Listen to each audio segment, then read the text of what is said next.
policies and strategies.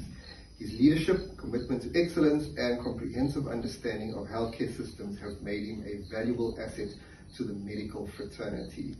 Thank you once again for joining us.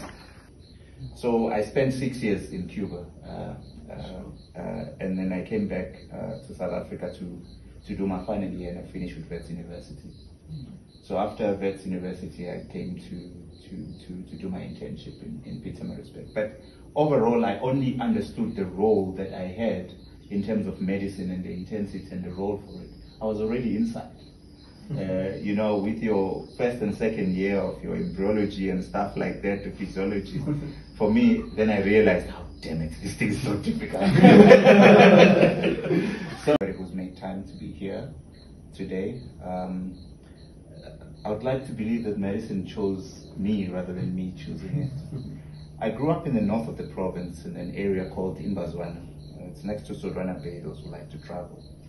A very small town in the north. And when I grew up, I think just by observation, I never imagined that one day I would be a doctor. It never crossed my mind when I was young. Even though later on in life, my grandmother would tell me that, you know, when you grow up, I always thought that you would become a doctor. I don't know whether she was a Sangoma or something. That's why I say medicine chose me rather than me choosing medicine, because it was almost like a coincidence that I just left everything that I was doing and I said, I'm leaving school, I'm going to go to Cuba now. And I left school and I just went into the plane and off I went to Cuba to study medicine. So, but overall, I think that I had something for health in particular, because I was interested in the health institution, and I spent a little bit of time in a hospital, just being exposed into the health environment before I actually left for Cuba. So basically, that is what it is. That's what actually brought me to medicine, and everything else, I think it's an evolution to the opportunity that I had received, and I just had to make it work for me. You always have to, have to pass something at the end of the block, or whatever the case may be. And that's your target most of the time. I'm learning and I want to do this because I want to fill my logbook and I want to pass at the end of the year. But internship has got a different, presentation to it. It's an opportunity to actually learn and solidify your clinical skills. And you can only learn when you are there. So if you're not there, you're not going to learn. And if you don't learn, then you become that doctor that we don't really look forward to. And surprisingly, about a week ago, I was attending online a training on a pedagogy of clinical medicine, meaning that we had just an opportunity to go and had some professors from the UK giving us a class on how to teach clinical skills to doctors. Because we assume most of the time that because you are a medical officer or a reg, then you are able to teach. It's not always the case. There's some people who are good doctors but bad teachers. If you don't do stuff, you don't know how to do stuff. And most of the time when you finish your internship and you have to go to your ComServe, you'll find yourself wanting and wishing that you had done more in internship so that you'll be able to stand on your own and on yourself. They also see you as, like the workforce for health.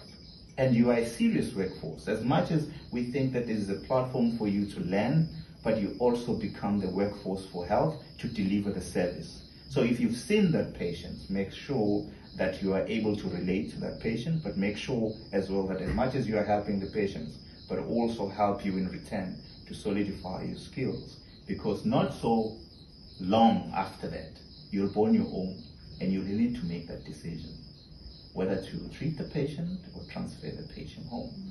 And it will require your clinical skills and your clinical acumen for you to be able to do that. So you take this opportunity as a learning curve.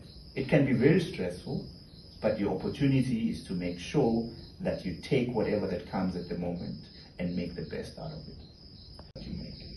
Sometimes you'll make the right decisions, sometimes you'll make the wrong decisions. But being a leader is able to say that now I've made the wrong decision, and I'm going to review that decision and change it in such a way that I'm able to respond to that issue the right way now. That is leadership.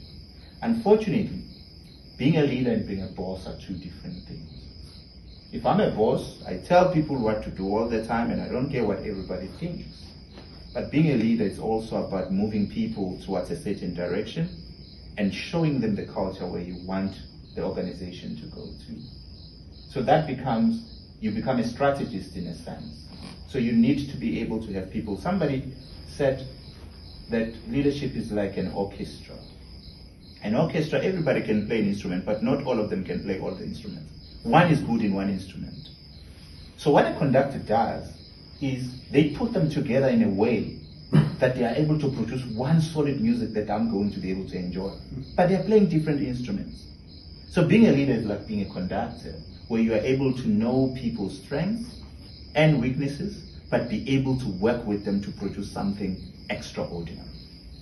But also you need to have some obsession of some sort with the quality of work that you want to achieve. So you have to have some obsession. Because if you don't think that something can be better, you're not going to strive to make it better. So you have to have that kind of like obsession. So if I'm taking blood from a patient, I need to be able to say, before I go to that patient, I need to have all the things that will make it easy for me to take the blood from a patient.